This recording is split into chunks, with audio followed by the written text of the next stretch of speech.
Make it plain. Make it plain. M.I.P. With Masamela Matfumo. Mark Thompson. Make it plain. Get woke.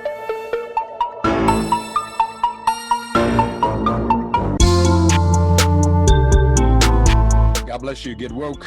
Folks, MIP is now COVID-free, meaning free to all subscribers as we navigate this pandemic.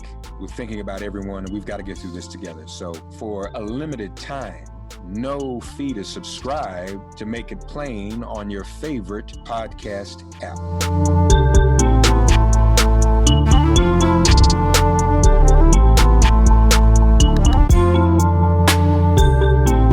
God bless you and get woke. Welcome to another episode of MIP. Make it plain. Don't forget, MIP is COVID-free, free to all subscribers for a limited time. Don't forget to tell a friend. Poor People's Campaign is right around the corner. We talked, Reverend Barb and I talked, and figured it'd be a good idea to air some of these stories ahead of June 20th, 2020. Go to june2020.org. Air some of these personal stories, poor people's personal stories. And some of these stories may ultimately be on your street, but we thought it'd be important to hear them leading up to the big day, June 20th. Antoine here, we'll hear from, fast food worker in Birmingham, Alabama. The city raised wages for low-income workers, and then the Alabama state legislature made it illegal for them to do so. These are some of the things that people are facing. Here's Antoine in Birmingham. My name is Antoine Adams. I'm 23 years old and I live in Birmingham, Alabama. I work at KLC and I make $7.25 an hour, which comes out to a little more than $10,000 a year. I've also worked at Walmart and have never made more than $15 in my years of working. I want to tell you my story, because there are thousands of us in Birmingham and across Alabama that are working hard but can hardly make ends meet. We need you to stand with us. I work hard, way too hard for $7.25. What's up? These wages have kept me from going forward, kept me stuck, always making a choice every week about what I'm going to take care of and what I can't. The cost of living has constantly been going up, but my wages haven't. I rely on a car for transportation, but I'm always worried if it's going to break down or I won't even have enough gas to get to work. And am I going to get this broken part fixed and then just pray for my gas, make sure it lasts? I don't have benefits and must pay for medical treatment out of pocket.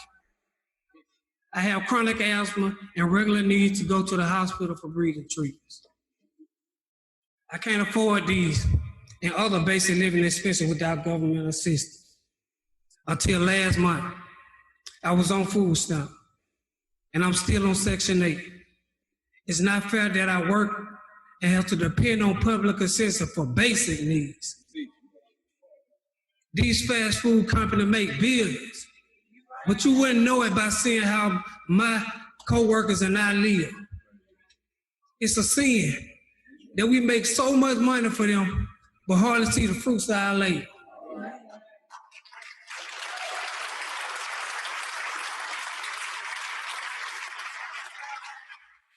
When I heard about the Fight for 15, I knew I wanted to be a part of it. I protested. I went to rallies. I raised my voice and brought other people and friends to the movement. I knew if we were united and got together, we could win. People told me I was crazy, that it couldn't happen, but I fought anyway.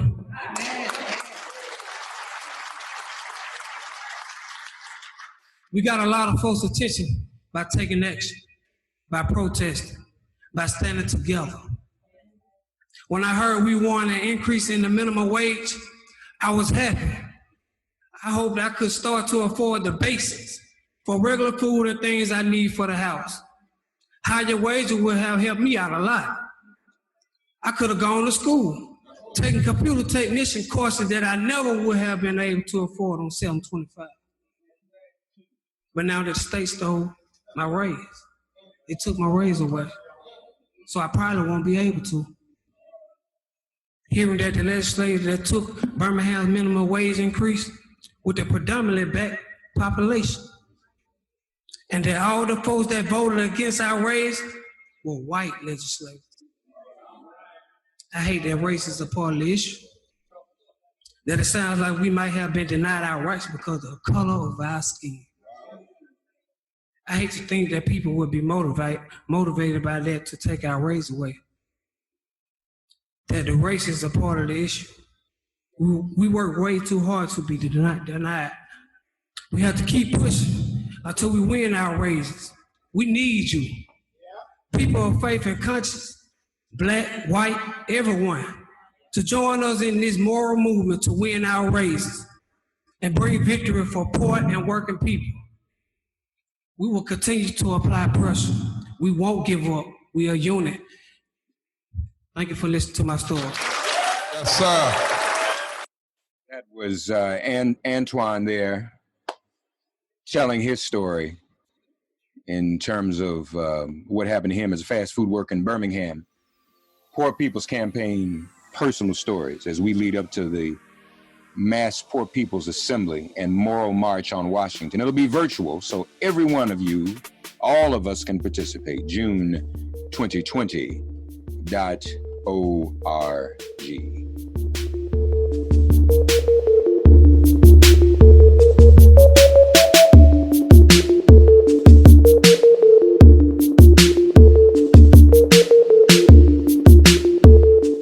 Ladies and gentlemen, it's Thursday. That means it's time for Thursday Coast here on MIP. Normally on Thursdays, we would talk with Markos Moulitsas, the founder of the largest online progressive communities, dailycoast.com. But you all have heard us talk about Civiqs with a Q. And as you know, Markos pretty much introduced Civiqs with a Q to the broadcast world on this very broadcast when it first came into being. Civiqs with a Q is a very exciting initiative and project, ongoing polling. And, you know, look, if you want to, you can be a part of their sample group as well. And it's really a great experience. But we've always talked to Markos about Civiqs with a Q, but we've never talked with a director of Civiqs with a Q. And so we're happy to have him here with us this week for Thursday Coast for the first time, Drew Linzer. Drew is a statistician, political scientist, and pollster, and again, I said, the director at Civiqs with a Q. Drew, how are you, buddy? Doing very well. Thanks. How are you? I'm good. Glad to have you here with us, man. First of all, are you and your loved ones healthy and safe in all of this pandemic and police-demic? Thanks for asking. Yes, so far, so good. We are based out in the Bay Area, and we've been sheltering in place with the two kids who have not been able to go to school, but are doing well and healthy. And Good. hope the same for you. Yeah, pretty much. How old are the kids, man? They're 9 and 13. Okay, so praying for you. Thank you very much. I have one that just turned 18 over the weekend. So he's a little older. He's cool. I think if he were still your kid's age, I'd be in trouble. But that's well, like the technology is amazing, and they're still going to school, and I think they're even learning things. So that's good. We're doing our best. So either one of them going to be like you? You are a numbers guy, a statistician. Are you a nerd, Drew? I guess so. I went to school for longer than I needed to. So if that's what does it, then I guess the answer is yes. Okay. Well, you know, hey man, if I'd known it would be like it is, you know, nerd is a new sexy, Drew. If I'd known that, I could have been when I was really bright in math and science in high school. But it wasn't cool to be that bright in it. And you didn't get a lot of, you know, attention if you were a nerd, so I stopped. If I had to do over again, man, I'd be, you know, a superstar. Markos, when Markos and I first met, you were talking about him. He liked to say that what I did was wizardry. Yeah. Because that's what it seemed like to him. I said, I didn't go to school all those years for wizardry. I went to learn how to do research. Right. No, if I had done what you did, I'd give, Neil deGrasse Tyson as a sex symbol. Now I'd give him a run.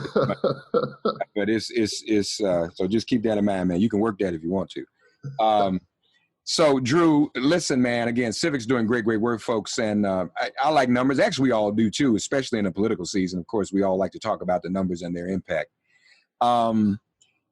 Favorability. You all looked at favorability. You put several names and variables in the pot. Mm-hmm. Obama, Trump, Warren, Biden, Pelosi, et cetera, Schumer, even GOP, Tea Party, McConnell. That's right. And what is coming out on top in terms of that number, if I'm seeing this correctly, is Black Lives Matter. Correct? That's right. It's really remarkable. It's maybe I can just say a little bit about what we do here and how we came up with that. Please. So we're a polling firm. You can see all the results from the surveys that we conduct on our website, which is civiqs.com, Civiqs with a Q. Like you said, it's an internet firm, so we have to spell it funny. But we track Americans' approval ratings and support for a really wide range of politicians and political organizations. And one of them that we have tracked and polled on for over 3 years is the Black Lives Matter movement. So going back to 2017, we've been collecting Americans' opinions towards the Black Lives Matter movement. And right now, in the United States, the Black Lives Matter movement is the most favorably viewed political organization or politician among any national organization. More favorably, I'm tripping on the word. They are more favorably viewed than Donald Trump, than either of the national political parties, you name it. There's just been an incredible upswing in support for the movement over the past few weeks. And it continues a long-term trend of increasing support for the movement. So, I mean, I don't think anybody would be surprised it's more popular than Donald Trump, but here's something else that's really right? I might be more popular than Donald Trump, but even for those who don't even know me, it is more popular. Black Lives Matter is more popular than even the name Barack Obama. That's right. For a long time, Obama was the leader in our polling, but within the last week or so, he has been overtaken by Black Lives Matter. Okay. 53% of Americans, a majority of Americans, support Black Lives Matter. And in today's climate, 53% is a big number. That is. And then we look at some of the other numbers. So it goes Black Lives Matter, 53%, Obama, 52%, Trump, and it goes down 10 points. Trump, 42. Warren, and it shows you all that this is a fair and objective poll, because it doesn't go Black Lives Matter, then Obama, then Michelle and Biden. No, it goes Black Lives Matter, Obama, then Trump at 42. That's right.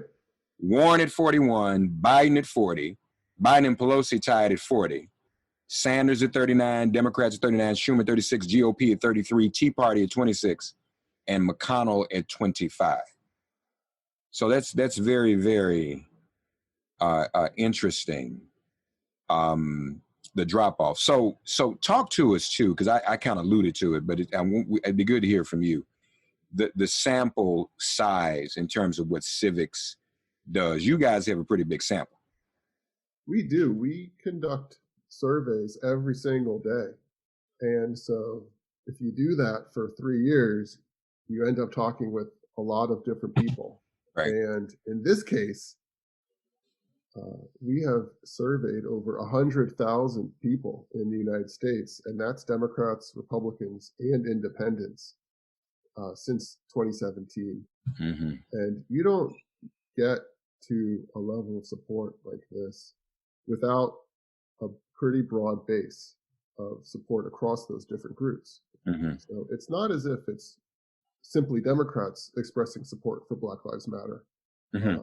It's also increasingly independents, and in fact, a majority of people who describe themselves as political independents support Black Lives Matter. And remarkably, I think, nearly 15% of Republicans right now are even saying that they support Black Lives Matter. And that just a few months ago was as low as 4 or 5%. Wow. And again, you're polling people across the political spectrum. Like how many people the Civiqs poll nowadays? I know when we see some of the standard numbers on television, the news media does, there's always like this magic number somehow of 1,600, but you all poll much more than that, don't you? We do. And the reason that you see that magic number is because, like all polls, we only talk to a sample of Americans. You can't talk to everybody.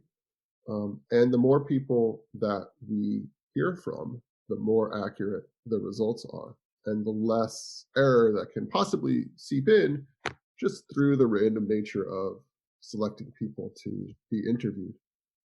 But yeah, once you hit around 1,000, starts to be more reliable. 1,500, 1,600, like you said, you're in pretty good shape. And if you can do that every day, maybe not 1,600 every day, but over a few days, if you can do that, what's interesting to see is how opinions change over time. Right. And on some issues, opinions are very stable. On other issues, you see these changes. And with Black Lives Matter, since we're on this really important topic, it's not as if the events of the last few weeks are completely explaining why Americans now support Black Lives Matter. This has been a long-term trend, a long-term gradual increase in support that was accelerated over the past week or two, based on what has been happening in this country. Yeah. I go back and look at the chart. And again, folks, some of the numbers at Civiqs are available for you to see. You are welcome to go to civicswithaq.com. So I want to just kind of chronicle this a bit. Do you support or oppose the Black Lives Matter movement? A question that was put out there on April 25th of 2017 by civicswithaq.com up to today. So 106,247 responses. During the time of Charlottesville, 41% supported the Black Lives Matter movement. 37, no, I'm sorry, I take that back. 41% opposed the Black Lives Matter movement during Charlottesville. Only 37% supported. Fast forward to the Ahmaud Arbery and Breonna Taylor killings. And it shows you how things change over time. 42% support, 31% oppose. That was Ahmaud Arbery, the number unchanged when we heard the news of Breonna Taylor.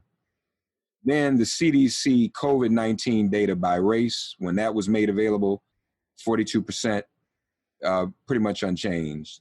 The opposition, pretty much unchanged, 42 to 31.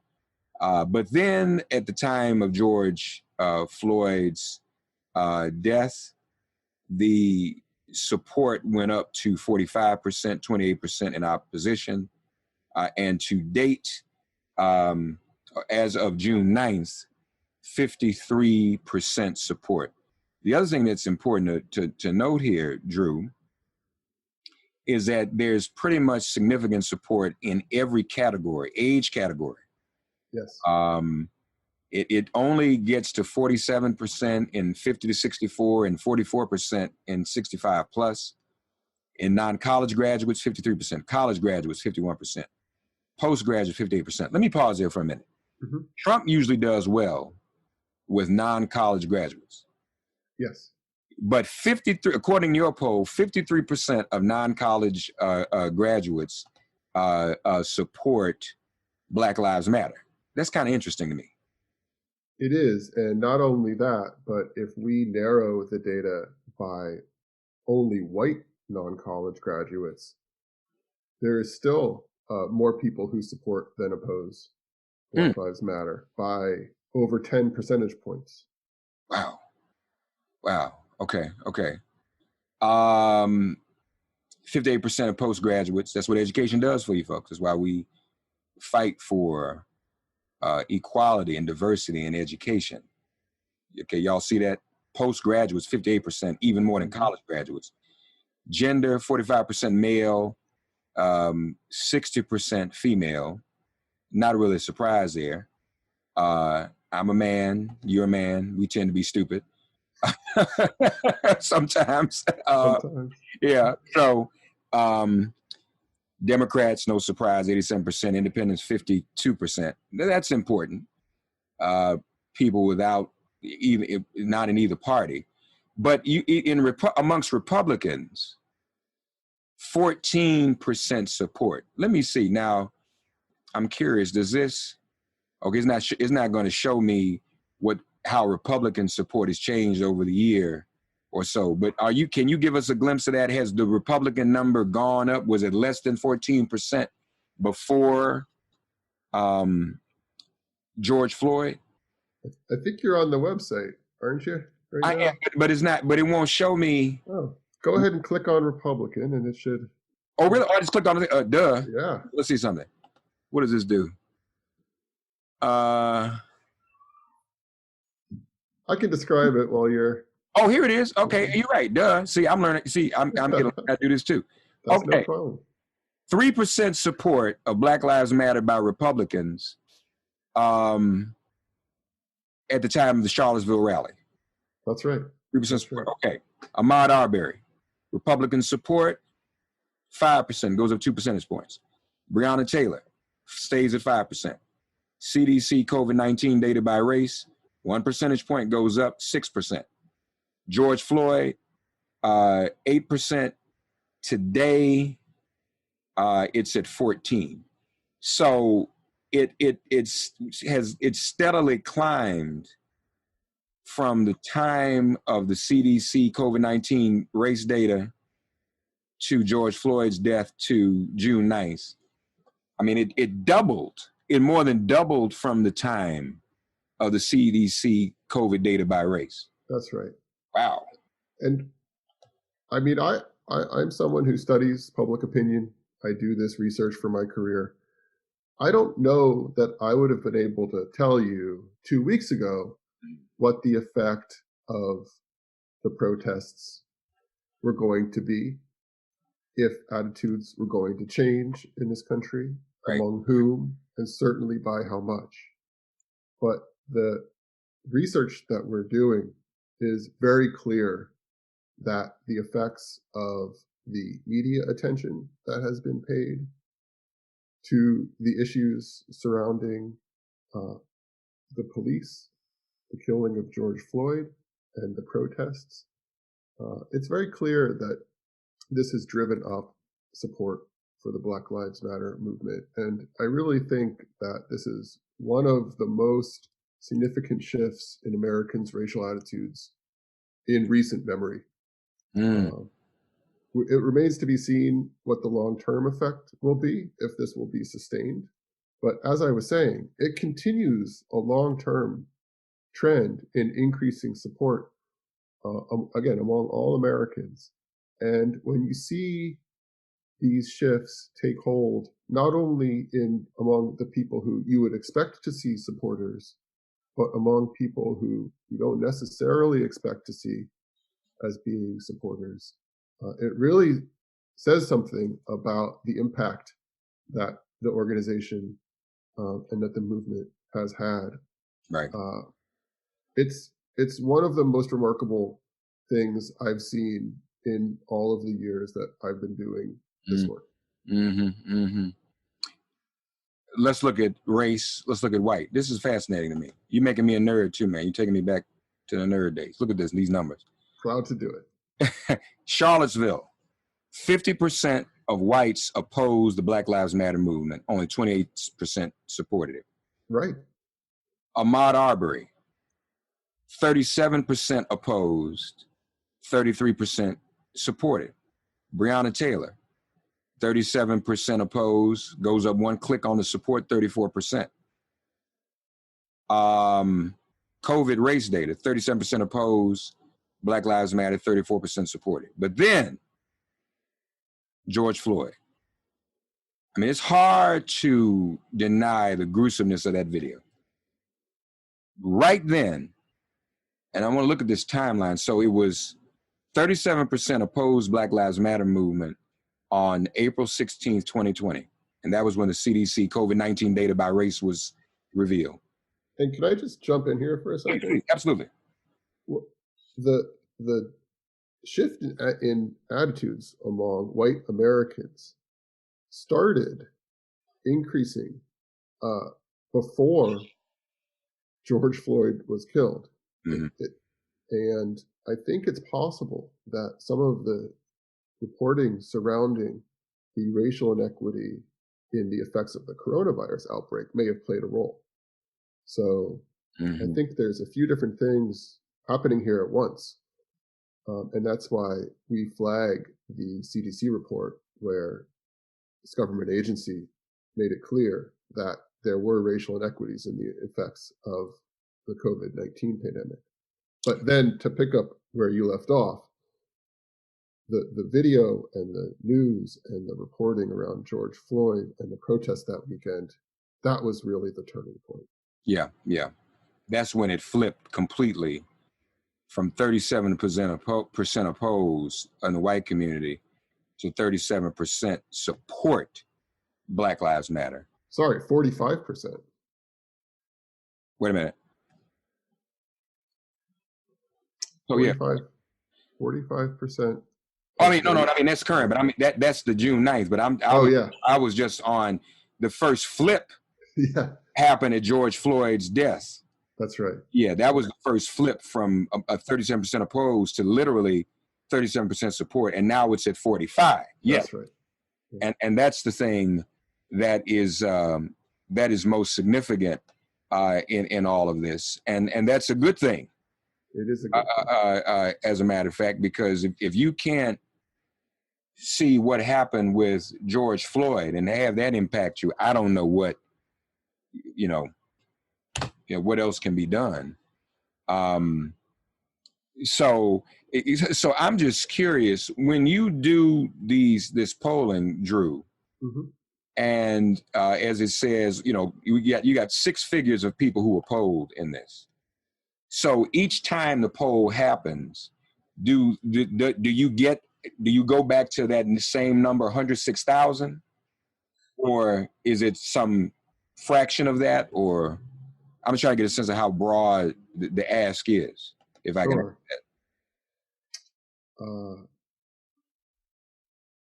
Yeah, we speak to a few hundred people every day. Gotcha. Okay. All right. And those are people who have told us over the past number of years they've been on our website and have told us that they would like to take additional surveys with Civiqs in the future. And then every day we sample a few hundred of them and send them surveys. And over time, we've built up that 100,000 set of responses.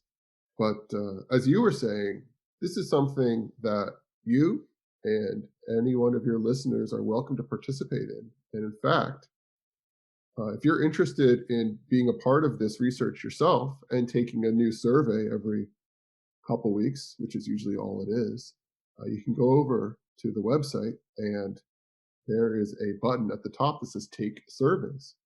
And you can sign up with your email address and participate yourself and be part of this.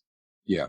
And you should, people. This is a good friendly survey. It's not one of them stalky ones. So no, we don't send out too much email, and we don't ask you about stuff that's boring, like what toothpaste do you use.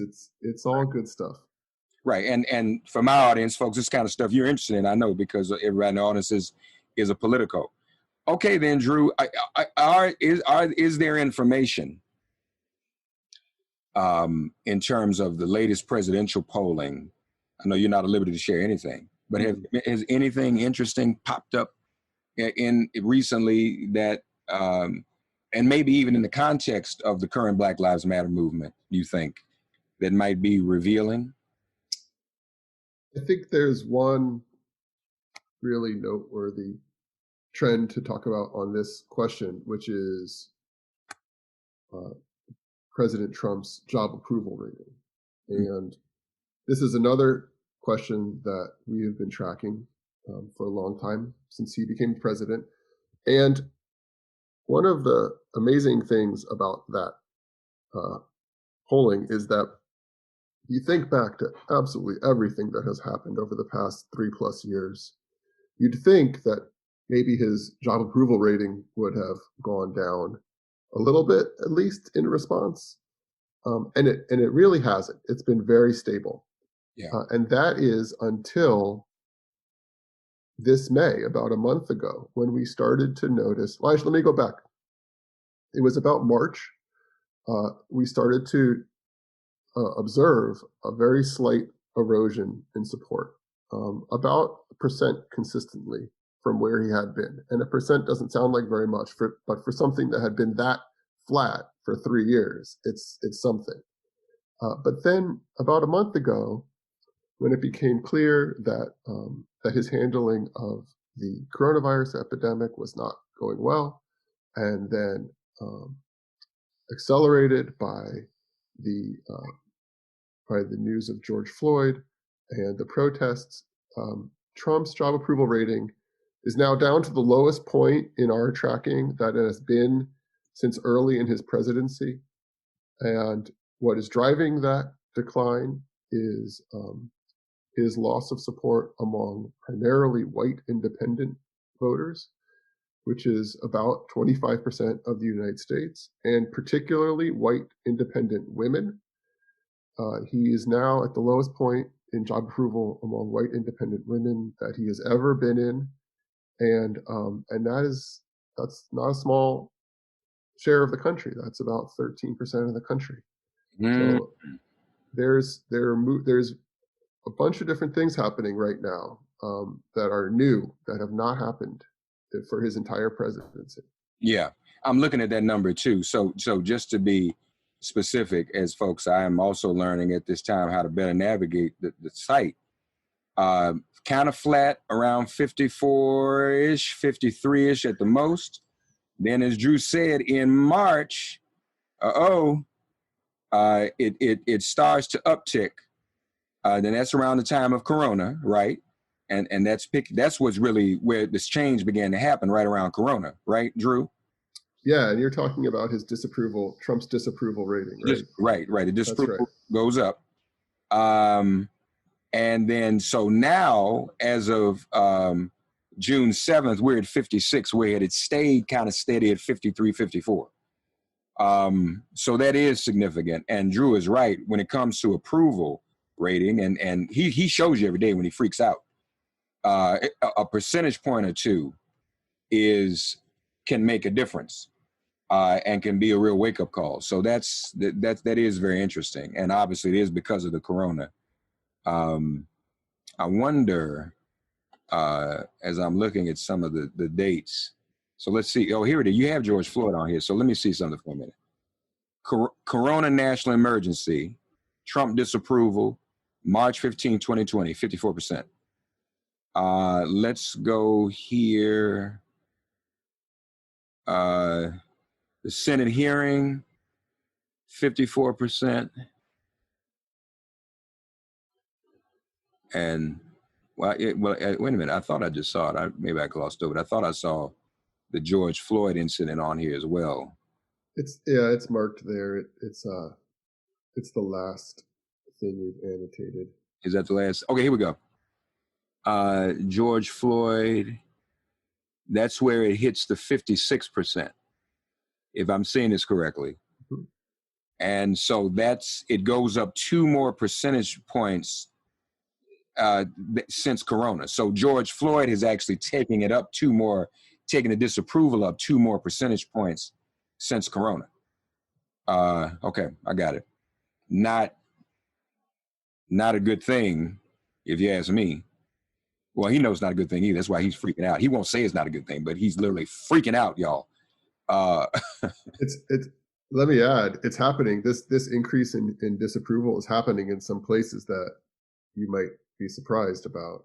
Okay. So, for example, right in our polling through the 7th, as you said, the president's job approval rating is underwater. It's net negative in Ohio by 6 percentage points. He is more unpopular than popular in Iowa. And Trump is even unpopular in Texas right now. His disapproval rating is 2 points more than his approval rating in Texas. So this is happening in a lot of places in the country. Listen, man, you know what? He better hope, and he may be working on it. And I don't think he can stop it because we're living, again, you heard me use the term police demic. But he better pray that there's not another cop to do to another African-American what happened to George Floyd between now and November. You know, because looking at your numbers, the numbers you all have polled, and his own, the approval, the favorability of Black Lives Matter, and the disapproval of Donald Trump, which are crossing over each other, y'all. I don't think anyone that can be sustained. And he's not even handled either crisis, Corona or the police violence, well at all, but freak out and say, let's open up the thing, you know, and we won't even let's not even get into job losses and bankruptcies and unemployment. We haven't even factored that in. Matter of fact, on the disapproval, on Trump's approval, those, and I guess there's really not a specific day marker, is there, when it comes to jobs and the economy on the job approval poll, is there? That's a tricky one.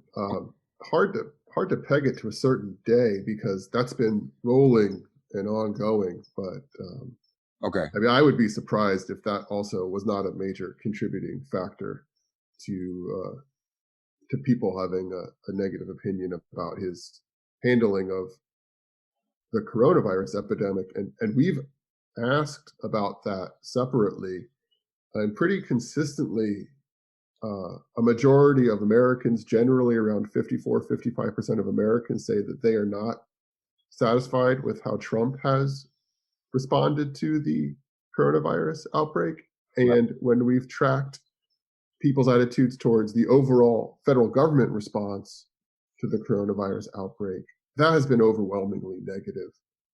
Very consistently, majorities say that they are not satisfied with the federal government response.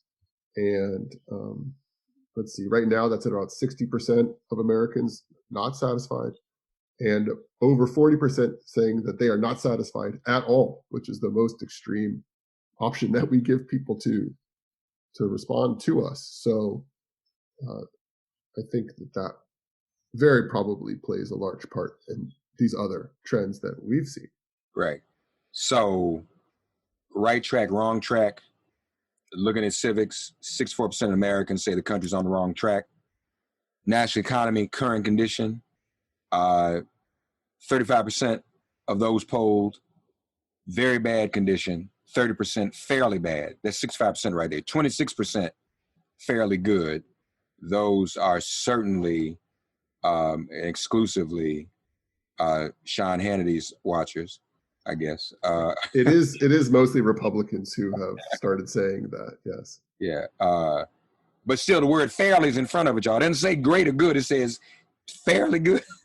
So even Republicans were flying high on the national economy. 3/4 before the coronavirus hit, were saying that the economy was very good. Right. And that is now 7%. So whew, that was a big and fast drop, even among Republicans. 46% say the direction of the national economy is getting worse, according to Civiqs polling. So I'm sure this is the same. And just one more I want to take a look at. Family finances. As of now, well, 53% say it stayed about the same. 25% say it's gotten worse. So that's interesting that you'd have more than 53% say it stayed about the same. Yeah. But certainly more people saying it's gotten worse. Before the pandemic hit, there were a lot of people who were saying that their financial situation had gotten better over the past year, about 40%. Okay. And that's fallen off. That's fallen off by about half, which speaks to a question that I think may be on voters' minds this fall, which is, how are you doing versus 4 years ago? And people are not, for the most part, saying that they're doing better in terms of their family's financial situation. Yeah. Only 21% say it's gotten better now. 25% say it's gotten worse. That number also going up since the stock crash. Fascinating numbers. All right, Drew Linzer is the director at Civiqs.com. We appreciate you, Drew. This has been very informative. Thanks for inviting me to come on and speaking with me about some of these results. We're going to keep listening and measuring what's happening in the United States and see if some of these really important trends continue. Yeah, absolutely. We need it. And this won't be the last time we'll talk either, hopefully, okay? Terrific. Drew Linzer, folks, Civiqs.com. God, you are our refuge. Send our ancestors to guard our doors. Cast out this virus from our communities and our bodies. Heal, bless, and protect everyone listening and their loved ones. Thank you for listening to Make It Plain and Get Woke. Remember to listen, like, and subscribe on Apple Podcasts, Spotify, and wherever you get your podcasts. If all minds are clear, it has been made plain.